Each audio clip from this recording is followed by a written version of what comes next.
bulan Januari kita puasa di Belanda, nanti imsaknya itu 7:30 ya kan, maghribnya jam 3, enak kan?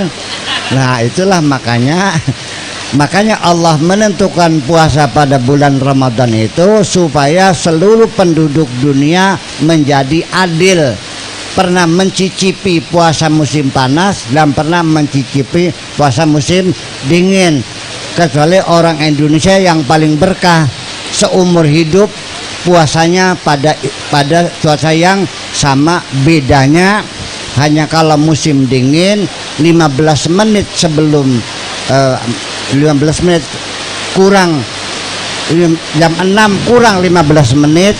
Nah nanti pada musim panasnya jam 6-nya lebih 15 menit, jadi pergeserannya hanya sekitar 30 menit. Paham? Itulah hikmahnya bahwa puasa disatukan pada bulan Ramadan supaya manusia adil semuanya. Oke, selanjutnya. Baik, saya ulas kembali di pertanyaan Mas Panji, hoax, kemudian Ramadan, kenapa di bulan suci Ramadan dikaitkan dengan keadilan tadi ya, bahwa kita sama-sama orang yang paling beruntung. Jadi di Indonesia, tepuk tangan buat kita semua. Selanjutnya,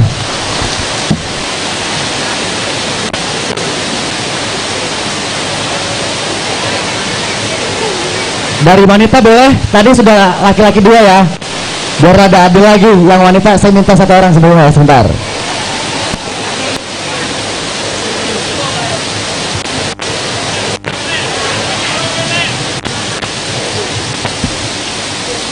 Baik, sebutkan nama, kemudian dari divisi mana dan pertanyaannya, silakan. Terima kasih Om Ale. Assalamualaikum warahmatullahi wabarakatuh. Saya Neng dari Surya 4 mau bertanya. Bye. Saya mau bertanya Pak Buya soal fidyah. Yes.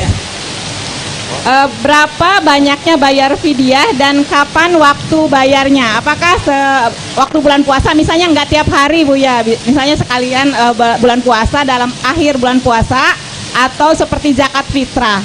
Kemudian kalau 1 tahun itu misalnya lupa atau karena suatu hal tidak bisa membayar dan kebetulan tahun berikutnya juga gitu kan, misalnya perempuan kan hamil, melahirkan, menyusui kayak gitu, sampai 2 tahun 2 kali Ramadan belum bayar, itu bisa di double atau bagaimana?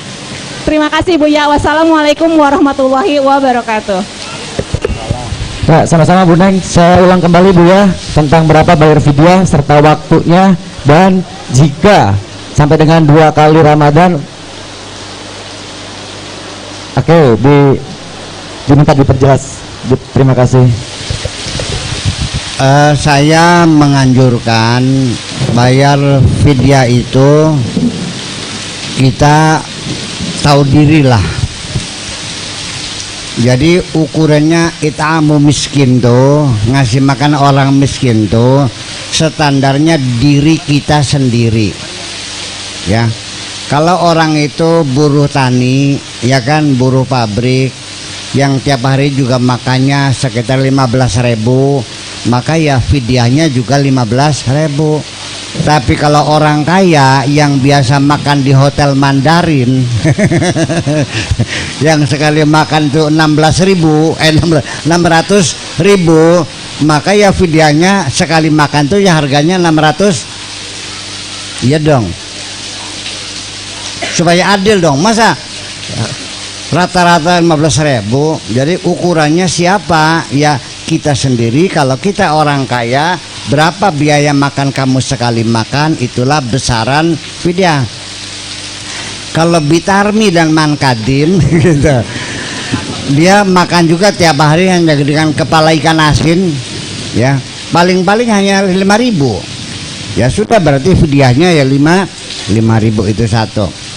Yang kedua, kapan dibayarkannya? Saya menganjurkan, menghimbau sebaiknya kita bayar pada hari itu juga. Satu, karena bulan puasa ini banyak orang miskin yang puasa, mungkin karena harga sembako merangkak, dia sedang kesulitan, jadi bisa mengatasi orang-orang miskin yang butuh makanan. Yang kedua juga dengan adanya dicicil setiap hari, nanti di penghujungnya kita tidak merasa berat. Itu. Adapun kalau dibayar nanti bulan Syawal boleh. Kalau lupa ya nggak ada urusan lupa mah. Apa saja kalau sudah lupa ya us pur-puran baik. Sebab semua itu kalau sudah lupa itu Allah tidak akan menghukum kok. Ya kan? Tapi lupanya jangan disengaja, itu aja. Jangan dilupa-lupain, tapi memang lupa betul. Kemudian ketika ada keterlambatan membayarnya sampai tahun berikutnya baru bisa dibayar, itu tidak ada denda, tidak ada bunga atas keterlambatan denda. Tetap aja hanya iya coba flat itu ya. Hanya saja ya kita harapkan tahu diri aja lah gitu. Kalau mau ditambah juga boleh, itu lebih baik. Ya, kemudian juga kita harapkan fidyah itu sebaiknya jangan berupa barang, beras, karena belum tentu orang miskin itu perlu beras. Dia berasnya ada yang nggak ada lauknya. Jadi yang fleksibel saja berupa uang saja. Ini fidyah saya 15.000 gitu. Saya kira begitulah Ibu sekalian. Mangga. Baik, terima kasih pertanyaan tadi tentang video. Berikutnya ada Mas Bayu. Setelah ini ya Mas ya. Ya, Assalamualaikum warahmatullahi wabarakatuh. Penerakan saya Bayu dari Divisi Surya 4.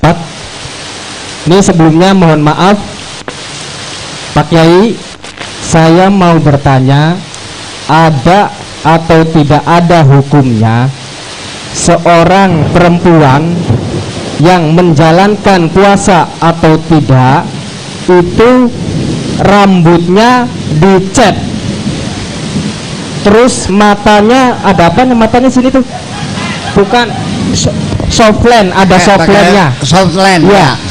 Terus ya tangannya ada kuteknya. Terus mohon maaf ada tato walaupun tatonya tidak kelihatan. Nah itu hukumnya gimana? Nah untuk yang laki-laki sama saja, rambutnya warnanya macem-macem ya, mohon maaf ya. Nah terus telinganya ada antingnya, punten Kang, punten ya. Nah terus ada tatonya juga.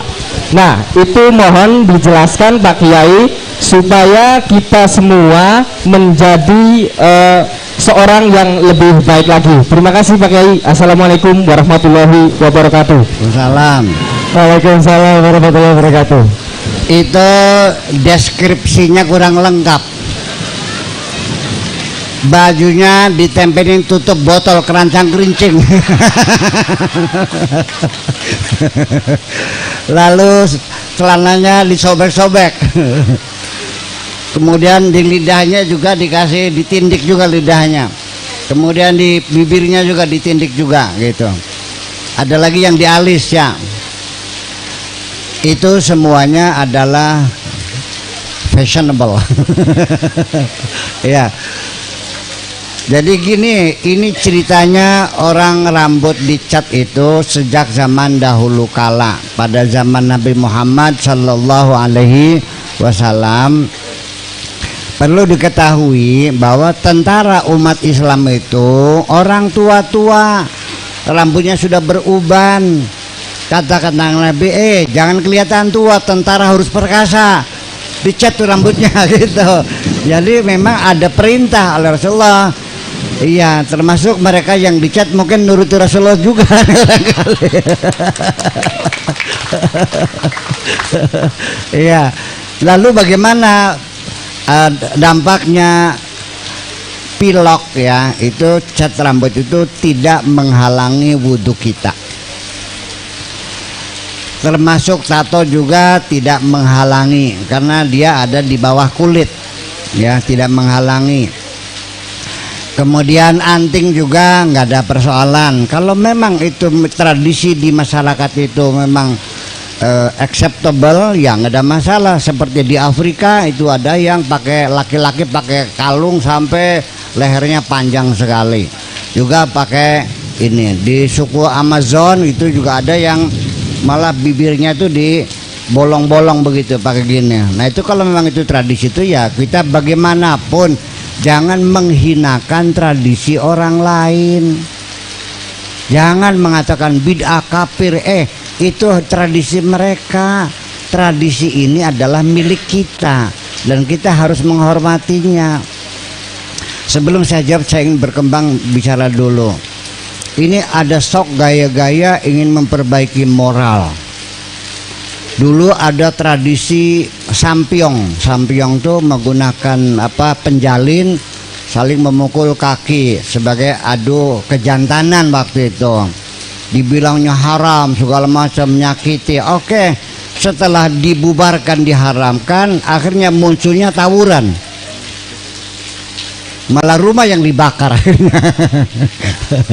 Iya, itu perlu ada pelampiasan. Ini untuk mengemas manusia itu bukan dengan hukum. Mengurusi manusia itu bukan dengan ilmu hukum, tapi ilmu kebudayaan. Paham nggak? Iya dong. Tidak selesai dengan haram-haram saja. Nah, kemudian lagi kita menghormati tradisi orang lain itu sebagai hal yang harus tuntutan kita hormati. Apapun tradisi orang lain, tolong jangan menghinakan tradisi orang lain dong. Betul nggak? Ya, hormatilah gitu. Saya kira ya mungkin melanggar, di mana melanggar syariatnya sih. Ya, sebab ketika tradisi kita buang pasti akan ada penggantinya. Ini botol, nih. Ini airnya penuh kan? Angin masuk nggak? Kita buang airnya, anginnya masuk nggak? Akan ada penggantinya. Karena dulu namanya itu ronggeng diharamkan, nggak boleh ada ronggeng lagi. Munculnya night club. Ya kan gitu. Ya itulah persoalannya. Apa kita sudah mempersiapkan? Nah, jadi sebaiknya bukan menghapuskan yang ada, tapi kita menggantikan, modifikasi, memperbaiki. Nah, itulah Wali Sanga itu berjuang membangun budaya Islam di Indonesia itu sangat indah. Tidak dihancurkan, tapi dimodifikasi. Namanya ada akulturasi, ada asimilasi dan sebagainya. Paham? Paham? Ya iya.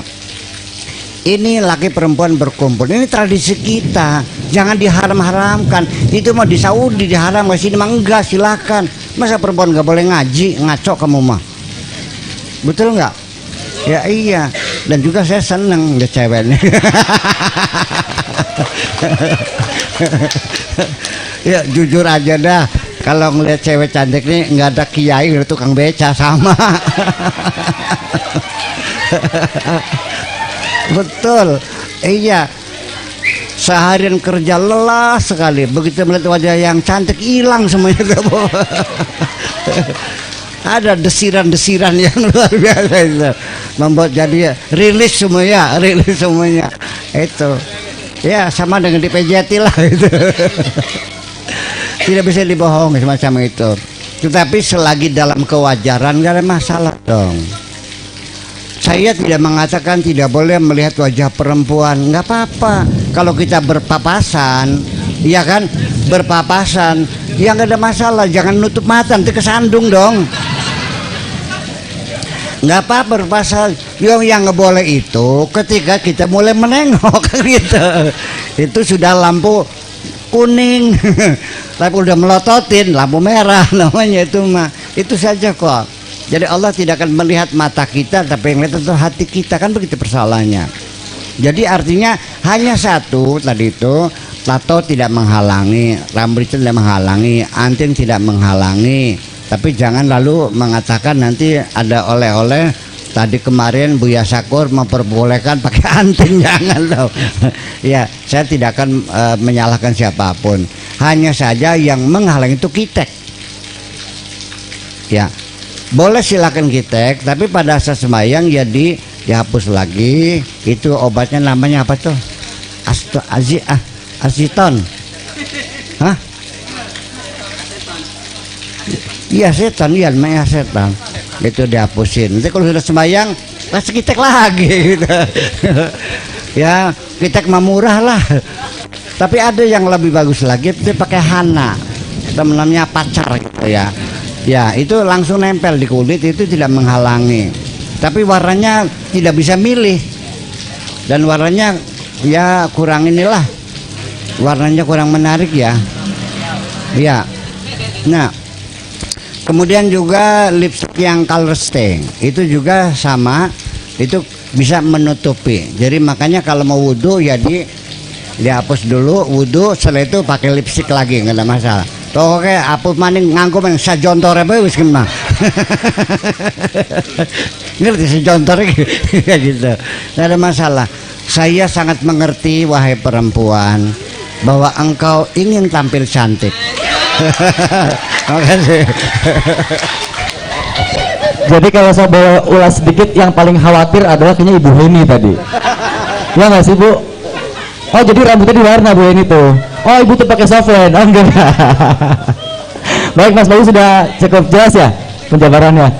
Sebelum saya lanjutkan ke pertanyaan berikutnya, karena kita punya jatah 3 pertanyaan lagi, saya informasikan ada tambahan hadiah dari Wanima TV. Tepuk tangan dong buat Wanima TV. Ini untuk terbaik pertama kita punya t-shirt. Selanjutnya dari divisi 3. 1 boleh silakan. Tanya 3 orang ini dulu, yang paling depan. Assalamualaikum wabarakatuh. Nama saya Pak I dari Surya 1. Yang saya kepada anaknya, misalnya saya mempunyai istri. Diulang lagi tadi, ada yang terputus. Bibirnya nempel di mic biar kedengaran ya. Mempunyai anak 1, sedangkan di sisi lain punya istri juga, yaitu nikah siri, punya anak 1 juga. Tapi akhirnya semuanya dua-duanya sudah cerai. Bagaimana haknya dan untuk anak tuh memberi nafkah atau jajan tuh? Jangan sampai anak itu berdendam pada orang tuanya. Misalnya anak itu lama-lama sudah gede, tanya sama Bapak Kunci, orang tua saya kuburnya di mana? Kata Bapak Kunci, itu kuburnya. Jangan sampai anak saya itu mendekati kuburan saya, tahu-tahu ngencing itu kuburan anak saya, Pak Kiai. Gitu aja. Assalamualaikum warahmatullahi wabarakatuh. Ya, sebetulnya saya setuju kalau nikah siri dikriminalkan sajalah. Sebab akan menimbulkan banyak masalah. Ini keburukannya banyak sekali. Yang paling fatal begini, karena nikah siri kan tersembunyi, nggak ada yang tahu kan, istrinya juga dibohong-bohongin terus kan, setiap hari pulang telat, ban kempes, jalan macet, lembur kan gitu. Nah ini tiba-tiba bapaknya meninggal dunia, anak dari 2 istri ini sudah saling besar, jatuh cinta. Nah kawin, yang goblok lagi Pak Naibnya.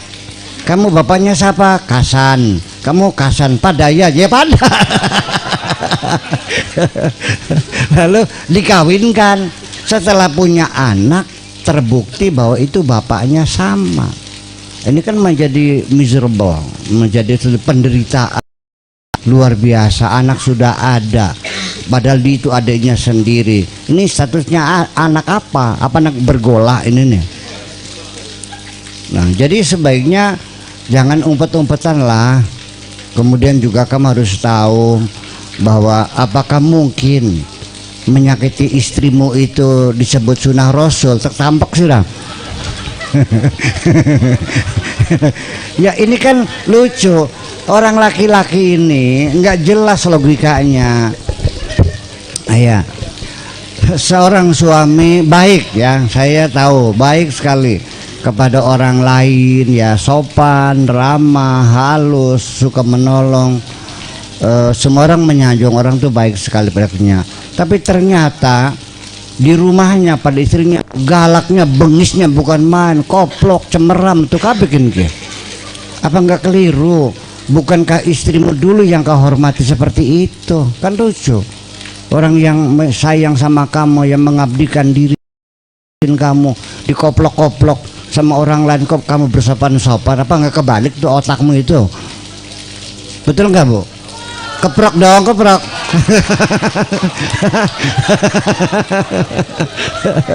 Iya.